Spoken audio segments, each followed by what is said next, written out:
Lindsey Visser, and I am one of the historians who's been working on the Erie County Bicentennial. And I'm so excited to be joining you for another Hometown Heritage video. This one is special because in between the holiday season marks a kind of significant event in Buffalo and Erie County's history, and that actually is the burning of Buffalo, which took place during the War of 1812 on December 30th, 1813. And today I am standing in the new exhibit at the Buffalo History Museum, Continuum, which talks about the history of not just the 200 years that Erie County was a municipality, but also the history of our region and everything that makes this area so unique. So if you haven't already checked it out, I definitely recommend stopping by and seeing it. But today I'm going to focus in a little bit more on the section on the War of 1812. Buffalo has long enjoyed its international border with Canada, but before Canada was an independent country, it was part of the British Empire. And so was the United States before it was the United States. So our international boundary following the American Revolution was, well, a little bit different than it is today. Obviously, it was up against what would be kind of enemy territory. And following the American Revolution, there was a period of peace, but ultimately a series of issues revolving around the British Navy and their impressment of American soldiers led to some new hostilities. And all of a sudden, that international border became a little bit of a liability for the citizens of the village of Buffalo. The War of 1812's Niagara Theater actually saw fighting in every year of the 3 years of the war. So it meant that the village of Buffalo was really on the front lines of a lot of the conflict with Canada. And in particular, one of the events that led to the burning of Buffalo was actually the American burning of the village of Newark, just on the other side of the border of Canada.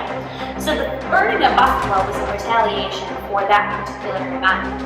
So on December 30th, 1813, the British landed in Latimer and began setting fire to the settlement that was located there. Now, that gave this village of Buffalo citizens just a little bit of time to try to evacuate and flee and gather their belongings. It also gave them a little bit of time to try to mount a defense. Now, Buffalo, when I talk about Buffalo in 1813, it's very different than the city we think of today. Buffalo in 1813 had a population of about 1,500 people. So most of the population lived in homes that were made of wood or other natural materials, and a few of the buildings were made of stone. Those buildings would have been things like the prison and blacksmith shop.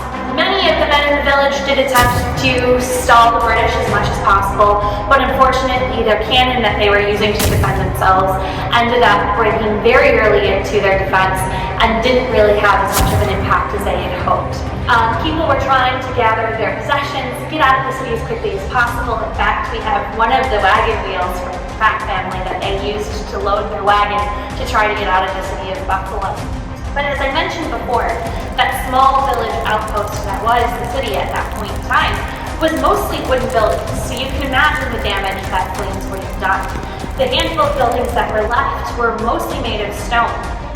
Well, except for one building, which had more to do with its owner than its construction materials, and that was the home of Margaret St. John. Margaret was a widow who had a number of children and actually ran a hotel as part of her livelihood, how she was able to provide for her family.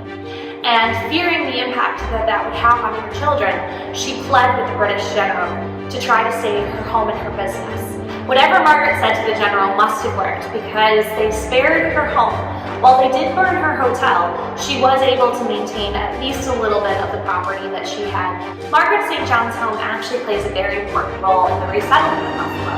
As people begin to return to survey the damage, they use her home as a place where they can stop, regroup, resupply, and ride out some of that inclement weather.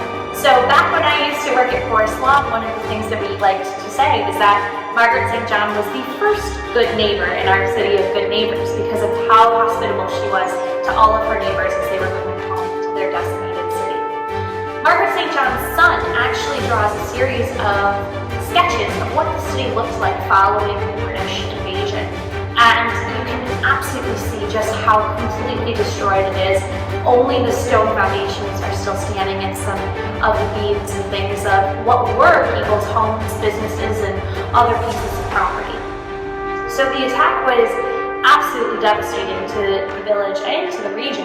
But as the war came to a close, Buffalo rebuilt, and only a few years later, the promise of the Erie Canal turned Buffalo from a small village outpost into a large city that continued to grow for the next 100 years. If you're curious to know exactly where some of the locations were for the War of 1812 and some of the buildings that were left standing, there are actually a number of plaques that you can visit around Buffalo that show you the location of those buildings and give you a sense of the scale of the city in 1813. You can also visit the continuing exhibit at the History Museum, where you can learn more about the War of 1812, as well as a number of other topics in Buffalo and Erie County history. So I hope you enjoyed watching this video today. I look forward to seeing you again in the new year as we continue to celebrate the Erie County Bicentennial well into April of 2022.